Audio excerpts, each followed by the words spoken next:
Merci, Monsieur le Président.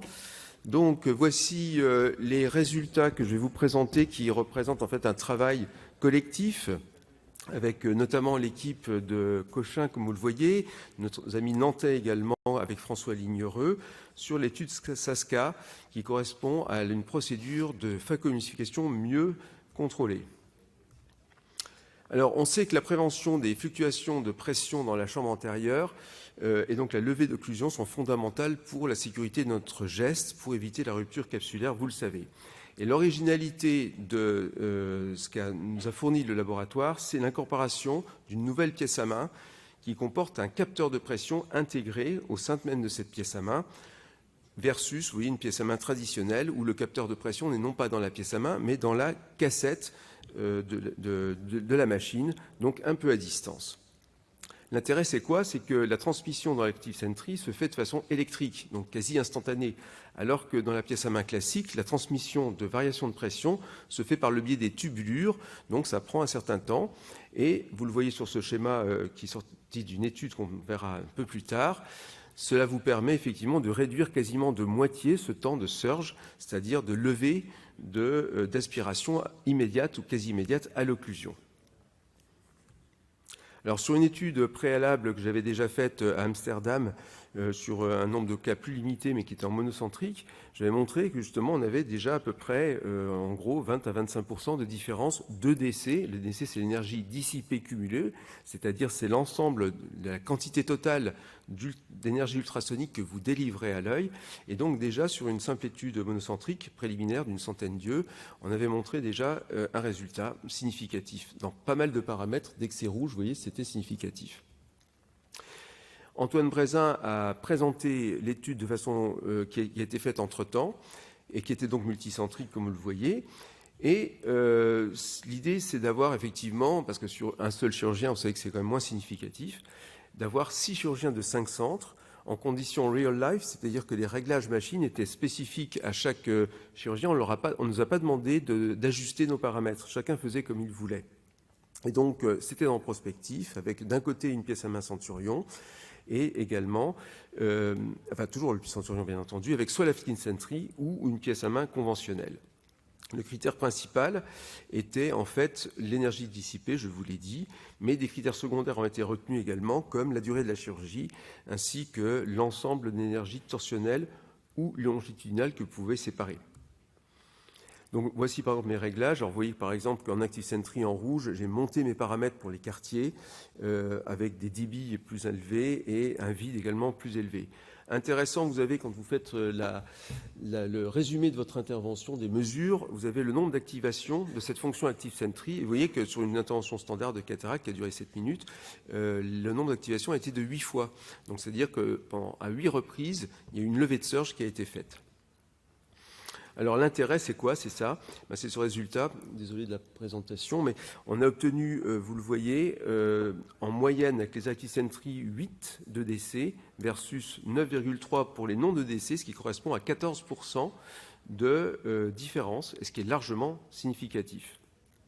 Également par grade, les cataractes étaient effectivement gradés je n'ai pas détaillé toute la méthodologie, bien entendu, mais vous aviez les grades 0 à 1, 2 et 3, en prenant une cotation qu'Antoine avait bien codifiée, car même si on parle de grade 4 en pratique, les classifications que l'on trouve dans la littérature se limitent à 3.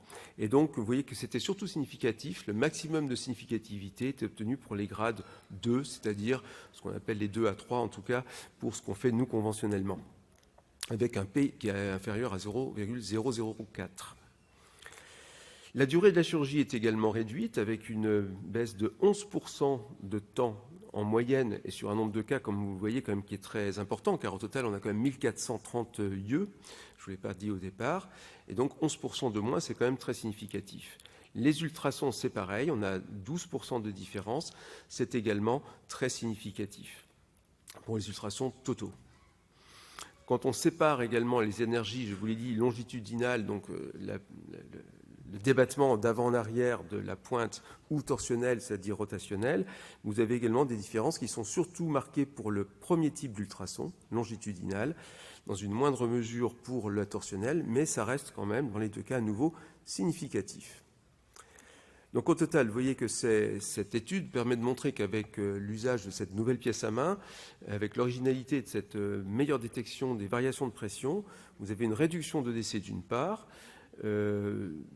qui se fait aux dépenses surtout des ultrasons longitudinaux, moins de temps ultrasonique, chirurgie plus rapide. A priori, on peut espérer moins de pertes endothéliales, une amélioration du confort patient, bien entendu, et de la sécurité de la chirurgie. Dans l'étude SASCA, notamment, nous n'avons déploré aucune rupture capsulaire.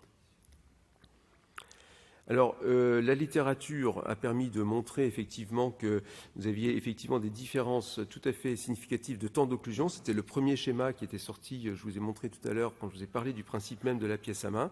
Et le temps a été montré réduit par 2 dans cette publication du JCRS de 2021.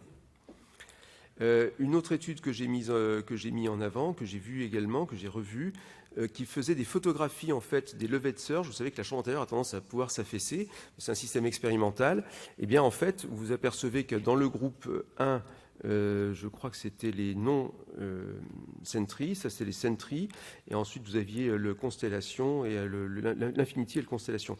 Et on s'apercevait en fait, alors je suis désolé, ça n'a pas bien pris les diapositives, mais que la différence est tout à fait significative sur les profondeurs de chambre qui restent les plus importantes avec le groupe Sentry qui est le groupe numéro 2.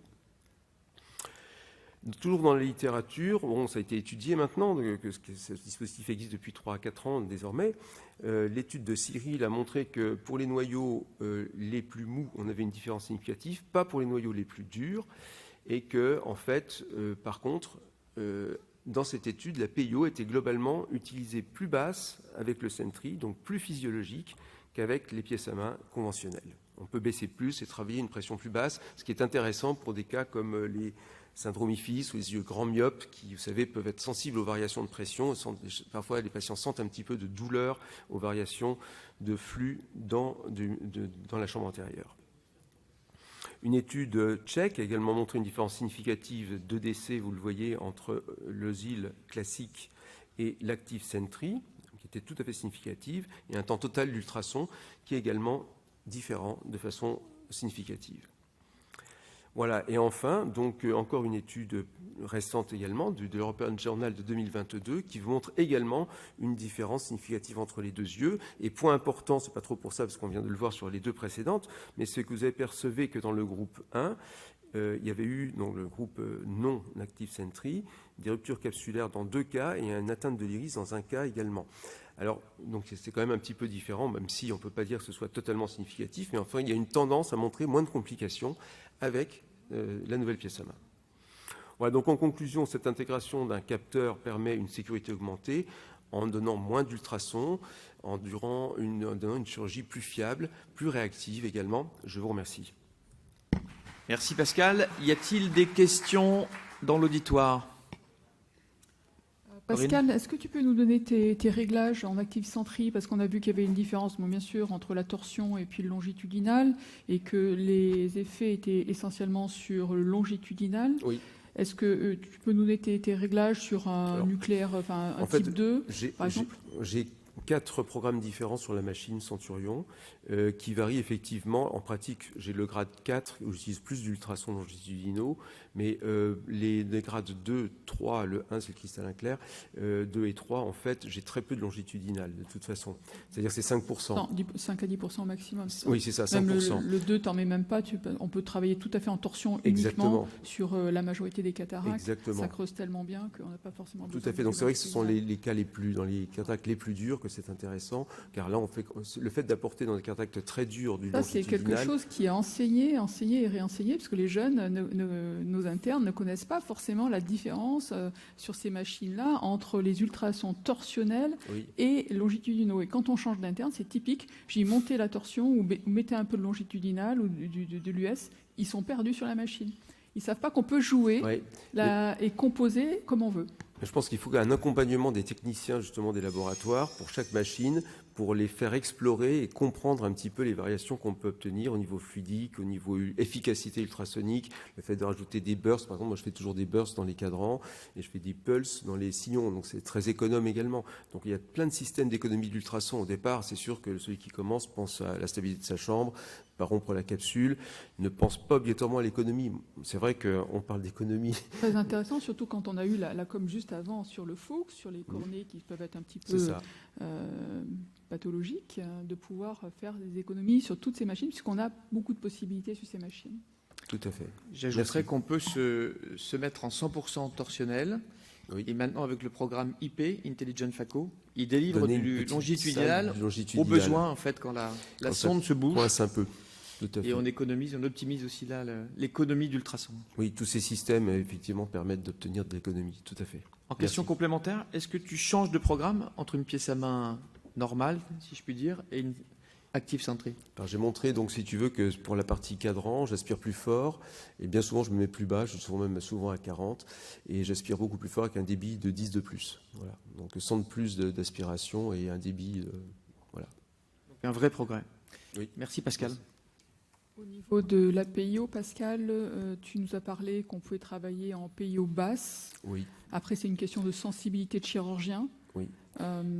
Effectivement, tu la baisses très bas, parce qu'entre une PIO à 20, 25 ou 30 pour une chirurgie qui est courte, en pratique, il faut pas être sauf trop bas, un nerf optique très particulier, c'est pas... Si on est un peu trop bas, c'est vrai qu'on peut avoir un petit trou, parce que la cornée peut se plisser un tout petit peu par moment, et c'est pas très agréable, et ça n'apporte rien de plus, en fait. Ça dépend de l'œil, il faut se mettre en confort, mais en tout cas, cette machine permet de... Mais vous avez raison tous les deux, il faut adapter, et en opératoire, ça arrive, n'hésitez pas, notamment les plus jeunes d'entre nous, à adapter vos paramètres à chaque cas particulier, et monter un peu plus si ça pousse un peu, quand même si vous avez de la centrie, baisser un peu plus si c'est un fort myope, etc. En tout cas, on a une très très bonne stabilité, c'est sûr, c'est certain. Avec cette machine.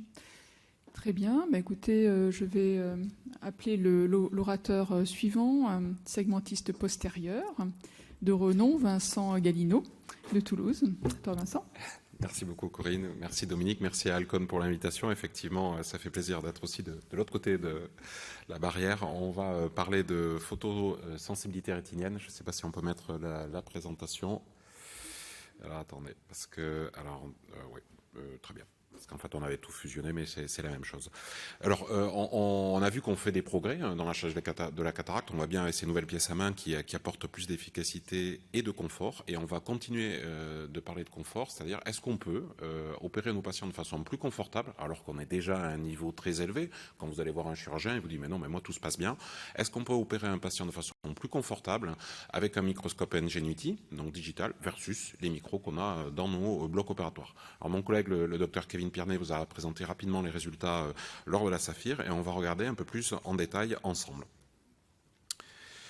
Donc au final, on a fait une étude prospective, multicentrique, contrôlée, randomisée. Donc c'est un haut niveau de preuve pour aller voir si vraiment on gagnait du confort ou est-ce que c'était une vue de l'esprit et que ça, au final, ça ne servait pas à grand-chose. Donc on a opéré des patients avec un microscope Ngenuity dont on sait qu'on n'a pas besoin d'autant de lumière versus nos micros standards pour une première chirurgie de cataracte sous anesthésie topique. On l'a appelé Cool Study et on l'a fait avec la fondation Rothschild et le centre à Montauban. Donc le réglage des microscopes, sur l'Ngenuity, grosso modo, on était entre 10 et 20% de puissance, et sur nos micros conventionnels, que ce soit des Leica ou des Zeiss, on était aux alentours de 50 à 60%. Et si vous voulez regarder ce que ça donne en termes de luminosité, c'est bien moins important. Or, on sait que quand on vous éblouit, vous n'êtes pas très confortable, on l'a vu dans les films, quand on veut interroger les gens, on leur met de la lumière en face de façon très brillante, et c'est absolument pas confortable pour les patients. Alors après, un autre point qui est important, c'est qu'il faut protocoliser l'anesthésie. C'est-à-dire que si votre patient dort, ça va être compliqué de lui demander si il est ébloui ou pas. Donc on a fait un protocole d'anesthésie. On a injecté au moment de la pose du blepharosta 2 cc ou 3 cc de propofol. On pouvait appeler l'anesthésiste, on pouvait faire une topique pure, on pouvait injecter du Midrane, on pouvait avoir une prémédication, mais on a tout noté et vous verrez les résultats. Donc on faisait notre chirurgie standard. Les critères d'évaluation. La première question, c'était 1 heure après la chirurgie, quand le patient allait sortir. Est-ce que vous avez été ébloui par la lumière sur une échelle standard? Et des critères secondaires, est-ce que c'était confortable? Est-ce que vous avez eu mal? Est-ce que vous avez une persistance lumineuse? Est-ce que vous avez toujours la sensation d'être ébloui? Et surtout, on mesurait de façon objective la lumière. C'est-à-dire qu'on avait un luxmètre, parce que 15% sur un micro, vous prenez exactement le même modèle, et il n'a pas la même ancienneté, il n'a pas la même durée de vie de l'ampoule, et vous n'avez pas la même puissance. Donc on a mesuré de façon très objective la lumière qu'on mettait quand on opérait de la cataracte. Donc, les résultats sont statistiquement significatifs sur une cohorte de plus de 130 patients. Les patients étaient moins éblouis et les patients étaient surtout plus confortables. Alors, on voit que dans le groupe standard, on est à 7 sur 10. Vos patients sont confortables quand vous les éblouissez. Et c'est excessivement difficile d'améliorer une pratique qui est déjà avec un niveau élevé de confort. Et on voit que sur à peine 130 patients, on passe de 7 à 8 en niveau de confort. Et ça, c'est une importance qui est quand même dans le flux patient a un rôle, puisque vous pouvez penser que vous allez moins potentialiser vos patients, que vos patients vont moins bouger, moins être énervés, et que vous allez améliorer votre flux patient qui est déjà très élevé dans la chirurgie de la cataracte. Est-ce qu'ils ont eu plus ou moins mal? Non, il n'y avait pas de différence sur la douleur. Est-ce qu'ils ont eu une persistance lumineuse? Non. Donc les patients sont vraiment moins éblouis et plus confortables.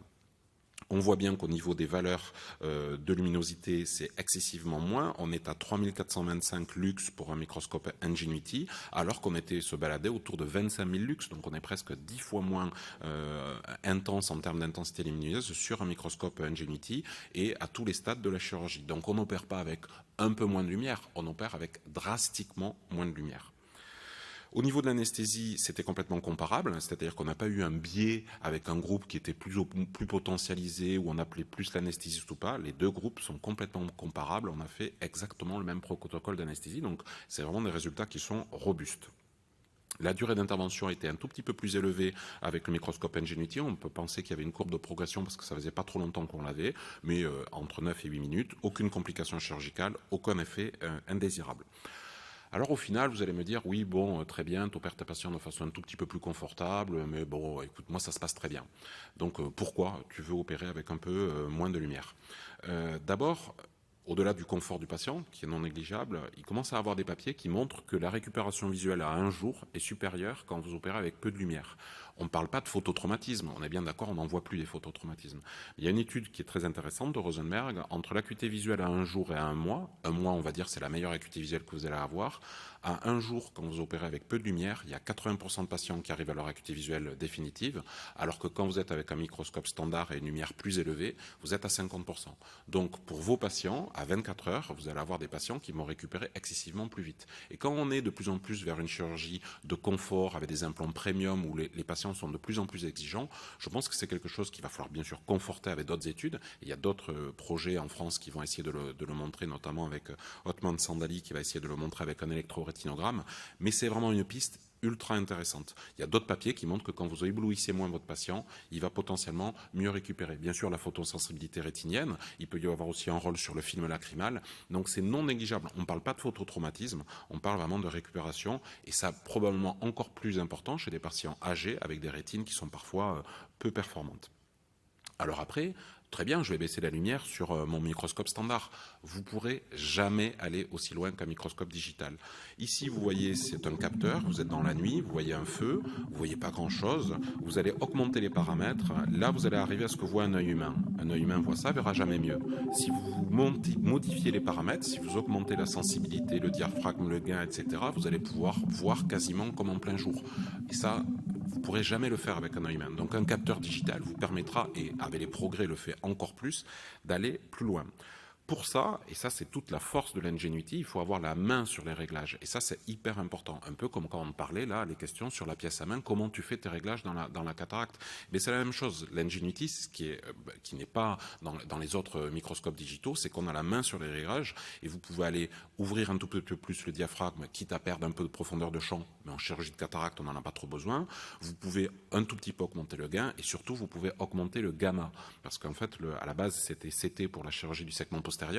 On a une onde de lumière qui est très éblouissante et donc le gamma était réglé par défaut très bas. Si vous augmentez un tout petit peu le gamma, tout de suite vous avez une image beaucoup plus lumineuse et ça vous permet de baisser de façon drastique vos paramètres chirurgicaux. Alors qu'est-ce que ça donne en vraie vie?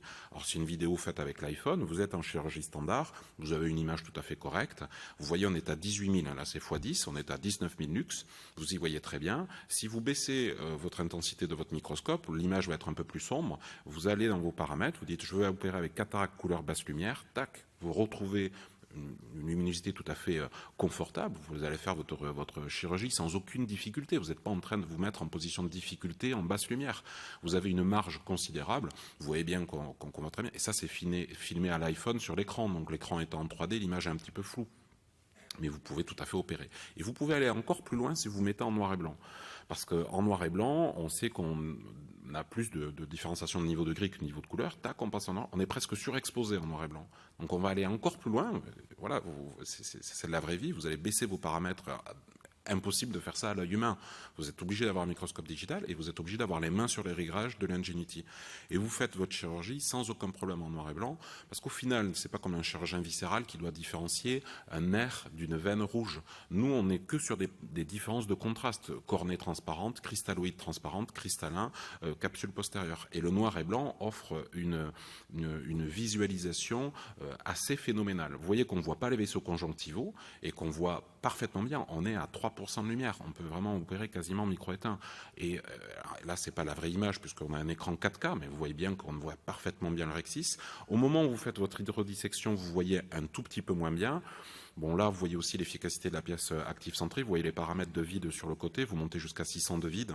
La chambre reste complètement stable. Vous pouvez luxer. Alors ça, c'est un peu le défaut des segmentistes postérieurs. Nous, on est un peu moins précautionneux peut-être pour l'endothélium, mais avec ces pièces à main, c'est tellement efficace. Vous mangez complètement le noyau.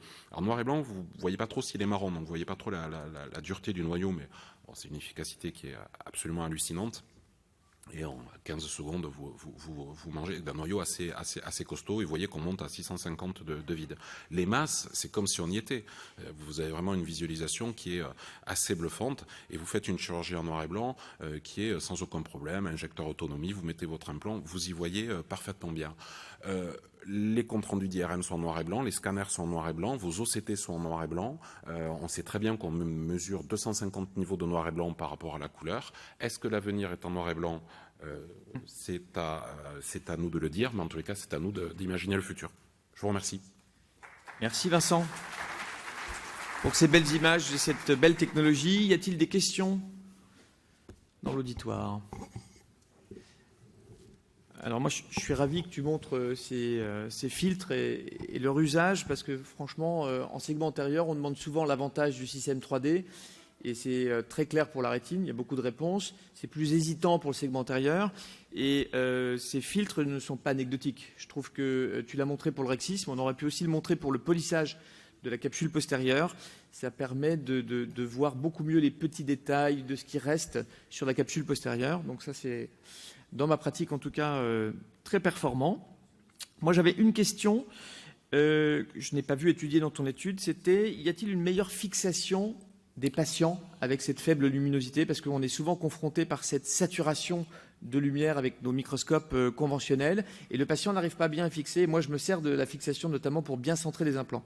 Alors, c'est une très bonne question, parce qu'on a soumis l'article au British Journal et on a eu ça comme question du reviewer. Et, voilà. C'est lui, c'était alors, lui. en fait. On l'a pas mesuré, alors on l'a pas senti. C'est quand même un critère qui est très subjectif. On l'a à tort pas mis dans le questionnaire, mais on peut penser qu'effectivement, le fait d'avoir une lumière un tout petit peu basse diminue les mouvements oculaires du patient qui est ébloui et qui vraiment a du mal à fixer. On a eu par contre une différence assez significative, je ne l'ai pas montré, chez les patients. Plus les patients sont jeunes, plus ils sont éblouis, ce qui paraît logique. Donc au final, chez les patients qui sont jeunes, ça permet de gagner encore plus en confort.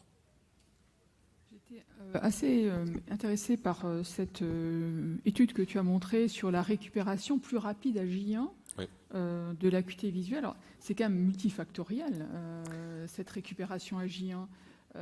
Tout à fait. C'est un seul papier qui est sur le sujet actuellement? Là, il y a un papier, il y en a un deuxième qui montre la même chose. Alors effectivement, donc c'est deux groupes contrôle, hein, puisque effectivement, l'œdème de cornée, la performance de la rétine, c'est multifactoriel, mais dans deux groupes contrôlés, il semblerait qu'il y ait une récupération visuelle beaucoup plus précoce. Alors là, Othman Sandali va mener une étude qui est très intéressante avec un électrorétinogramme avant-après. Qu'est-ce qui se passe? Parce qu'en fait, effectivement, on dit qu'il n'y a pas de phototraumatisme, certes, mais s'il y a un problème de récupération plus rapide ou pas le lendemain, c'est que ce n'est pas anodin complètement. Enfin, il va falloir l'expliquer. Ah, mais là, par exemple, là, les projecteurs qu'on a à peu près là, c'est assez éblouissant. On a environ 2-3 000 lux. Donc, moi, je vous incite à vous mettre sous le microscope de vos patients. Vous verrez, en microscope standard, vous ne tenez pas 3 secondes. Hein. Vous ne tenez pas 3 secondes l'œil ouvert avec 30 000 lux. Donc, c'est pas anodin au niveau de la rétine. Hein. On imagine de toute façon que la toxicité soit un processus continu et qu'il n'y a pas de raison qu'on arrive jusqu'au phototraumatisme à des quantités extrêmes, mais que dès le départ, c'est pas très bon. Dans ce que tu nous as présenté pour le segment antérieur, parce que je sais que tu opères beaucoup en segment postérieur avec l'Ingenuity, hein, mais en segment antérieur, où te donner ton expérience globale, tu nous as pas parlé de ton confort à toi. Là, tout a été centré sur le confort du patient, ce qui est super, bien sûr, c'est la première chose. Mais est-ce que toi, tu en retires un confort personnel? Alors oui, je pense que ce qu'il faut dire, c'est qu'il y a quand même une courbe de progression. C'est-à-dire que vous allez opérer sans aucun problème dès la première série de chirurgie, vous allez le faire. Puis vous allez dire, oui, mais finalement, je suis quand même mieux sur mon micro standard. J'ai commencé à sentir une différence au bout de 3-4 mois. Moi, je suis 100% sur l'Ingenuity, je fais tout dessus. Et là, maintenant, quand je repasse sur le microscope, je suis un peu plus voûté. Pour pas parler de ma vie, mais j'ai fait une hernie discale et je peux vous dire que oui, j'étais quand même, j'ai toujours opéré un peu voûté. Là, on est un peu plus droit. Alors effectivement, on est un peu sur le côté, mais moi, ça me dérange pas trop. Et quand je repasse sur le microscope standard, j'y croyais pas, mais j'ai plus mes repères. Je suis mieux derrière l'Ingenuity. Mais il y a une courbe. J'ai senti ça au bout de 3-4 mois. J'ai pas senti ça. C'est intéressant que tu l'aies pas senti immédiatement. Lorsque le 3D est sorti, je suis allée voir Stallman opérer en Belgique. Et lui opère tous les jours en segment postérieur. Et il m'a dit, mon premier facteur, ça a été pour mon dos. Parce qu'en fait, j'ai pu me redresser, même me mettre un peu en arrière, avec un bon fauteuil, avec les accoudoirs. Et j'ai récupéré au niveau de mes douleurs avec cette technique-là. Parfait. Donc, mais par contre, tu ne l'as pas ressenti immédiatement. Non, je pense qu'il faut dire. Et c'est au retour, tu t'es privé, tu es réintégré. Et en fait, il faut pas se forcer, mais ça vient progressivement. Vous opérez de suite sans aucun problème, mais vous dites oui, bon, mais pourquoi en fait je me fouetterais à opérer dessus? Et puis au bout de 3-4 mois, après, vous ne revenez pas en arrière. Hein. Et ensuite, il y a un autre problème qui est complètement très pratique, c'est quand on a plusieurs salles, on n'a pas forcément le budget d'équiper toutes les salles. Donc, est-ce que dans ton expérience, c'est facile de passer de l'un à l'autre? Est-ce que c'est perturbant? Ou est-ce qu'il faut se dire, si je prends un Ingenuity, je reste en 100% chirurgie avec cette technique-là? Ou est-ce qu'on switch facilement? On switch facilement. Alors, effectivement, à un moment donné, on finit par préférer l'Ingenuity au micro standard. Après, du point de vue économique, c'est presque moins élevé qu'un micro avec toutes les fonctions. Hein. Avec les caméras, là, il n'y a pas besoin d'inverseur. Un inverseur, ça vaut 15 ou 20 000 euros puisque c'est l'image qui s'inverse. Donc, du point de vue économique, il y a vraiment une rationalité, mais il faut effectivement que ça soit utilisé par tous les chirurgiens. Il ne faut pas que ça soit juste un chirurgien qui arrive et qui fasse du segment postérieur. Et du point de vue économique, c'est plutôt mieux. Et c'est adaptable, tu nous confirmes, sur tout type de microscope? Oui, tout à fait. C'est adaptable sur tout type de microscope. C'est vraiment la force de l'Ingenuity, c'est-à-dire que les micros, en fait, même les micros qui ont un certain âge ont des optiques très très bonnes, et donc vous n'avez pas envie de vous en séparer. Et là, vous pouvez adapter votre Ingenuity, ce qui est quand même, nous, c'est ce qu'on a fait en tous les cas, et ça, c'est un vrai plus, quoi. Et il est sur roulette. Celui qu'on a fait, il est sur roulette. Ça existe en plafonnier ou pas? Ou c'est parce que c'est lourd Alors, l'écran, lui, est sur roulette, n'existe pas en plafonnier, et le système est branché sur le micro, qui peut être un micro plafonnier. Donc, la caméra peut se mettre sur n'importe quel micro, et par contre, l'écran est sur roulette. Et pour revenir sur la faible luminosité, la première plainte de nos patients en chirurgie de la cataracte, c'est l'armoiement, les troubles de la surface oculaire en post-opératoire. Et je pense qu'il y a quelque chose à creuser là sur la toxicité de la lumière sur la surface, parce qu'elle était largement incriminée aussi dans ces troubles de surface, et c'est l'armoiement post-opératoire. Dans ton expérience, tu as pu avec la lumière bleue, je crois, constater l'amélioration? J'ai l'impression, mais ça c'est subjectif, il faudrait faire des mappings de l'épithélium en OCT pour voir en fait en pré- et post-op avec 2 groupes si le mapping de l'épithélium n'est pas plus préservé et le film lacrymal pas plus préservé quand on opère avec... C'est une bonne idée. À nous d'imaginer le futur. C'est vraiment un outil génial. Merci Vincent. Je vais maintenant appeler ma collègue et présidente Corinne Dott, et moi-même ensuite, qui va nous partager son expérience sur le nouvel implant trifocal PanOptix Clareon. Il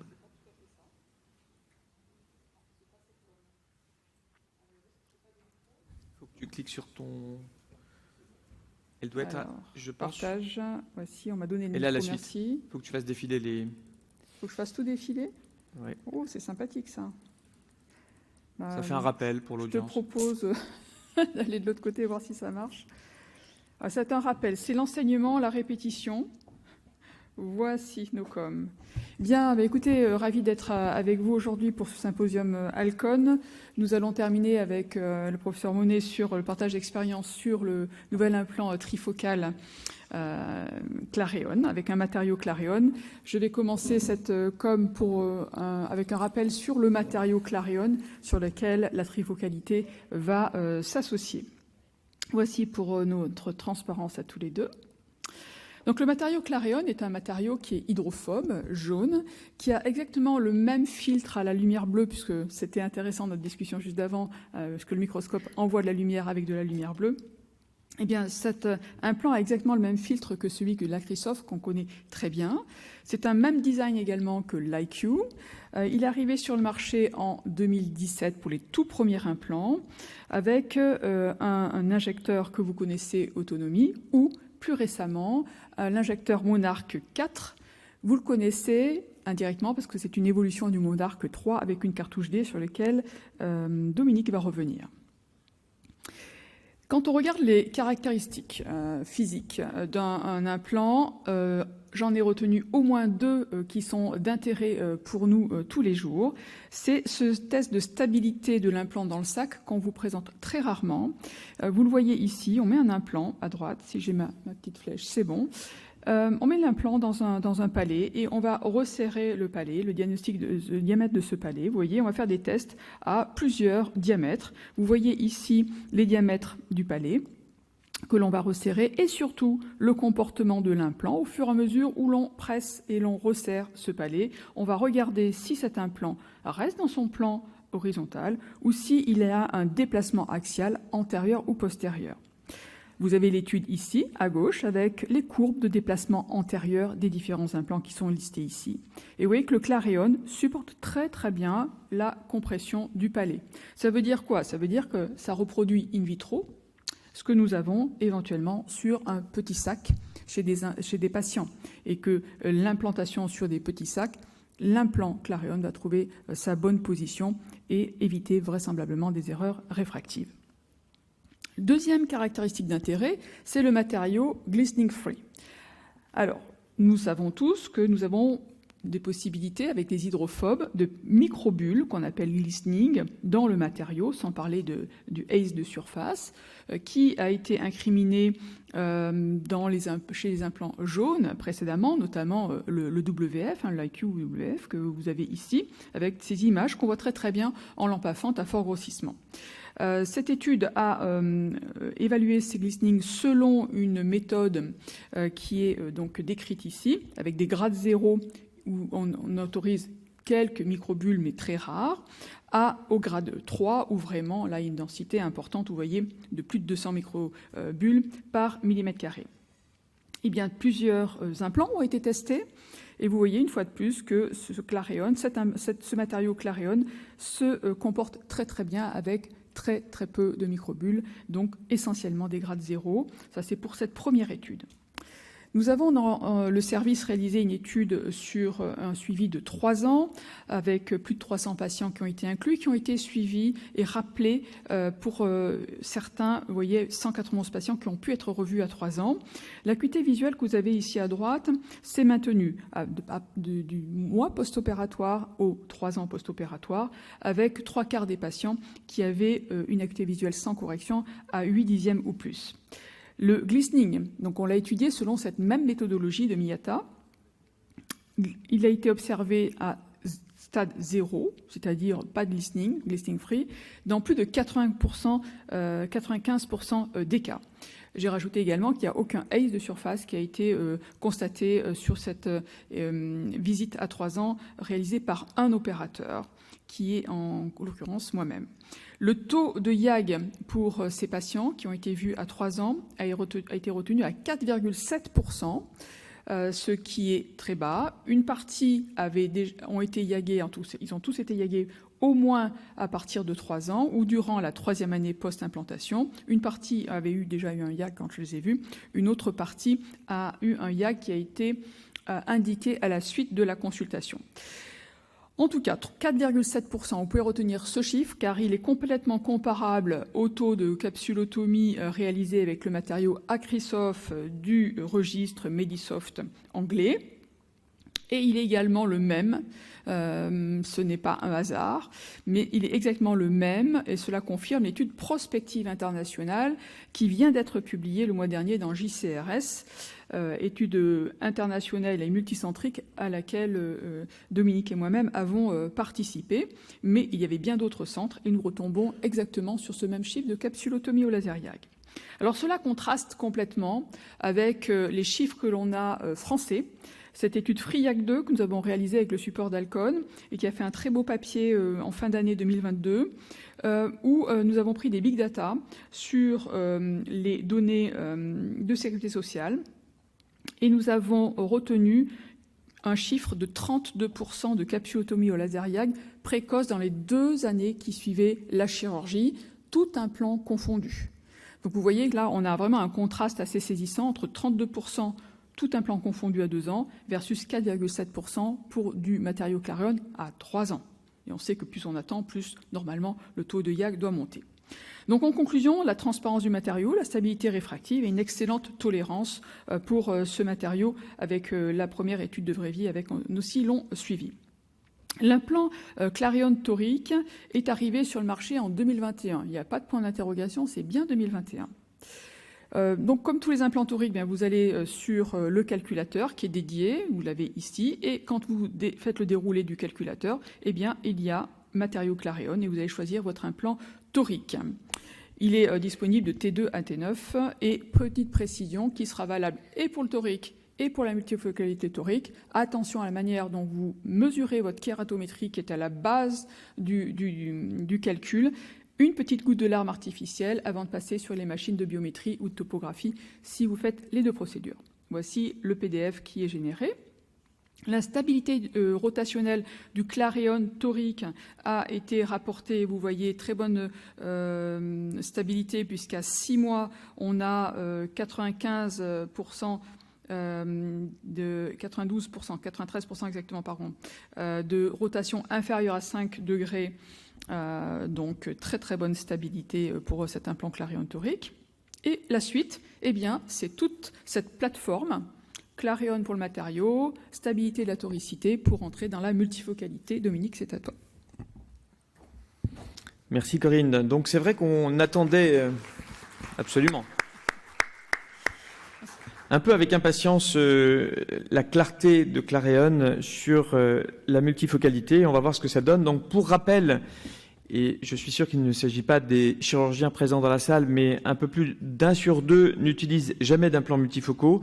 Et j'espère que l'évolution et les performances de ce nouvel implant vont les convaincre de passer à l'acte. Donc quand on leur demandait finalement pourquoi ils n'utilisaient pas ces implants, ce qui revenait en premier, c'était l'incertitude des résultats. Et pour rappel ici, le principe finalement de cet implant qui est un quadrifocal modifié en fait, ce qui va renforcer la vision de loin, notamment en termes de vision de contraste, et toujours permettre une vision intermédiaire optimisée avec une distance à 60 cm qui est beaucoup plus physiologique que ce qui est apporté par d'autres types d'implants multifocales. Alors quand on fait la comparaison avec nos nouvelles optiques EDOF, qu'est-ce qu'il en est de l'implant, notamment Panoptix? On voit qu'en termes de performance et de satisfaction patient, rien ne fait mieux qu'un implant multifocal, puisque dans cette étude comparative, 85% des patients se disaient extrêmement satisfaits avec un multifocal versus 57% pour un implant EDOF. On le comprend bien, finalement, c'est le seul implant qui permet de se passer complètement des lunettes. Cette indépendance de lunettes à 100%, finalement, elle n'est procurée en tout cas pour l'instant qu'avec la multifocalité. On voit aussi qu'il y avait un peu plus, sans surprise, d'images donc de glaire et de halo avec les implants multifocaux comparés à l'implant EDOF. C'est tout l'intérêt aussi de ces implants EDOF qui permettent d'avoir quelque chose à proposer pour compenser la presbytie lorsqu'il y a des contre-indications à la multifocalité.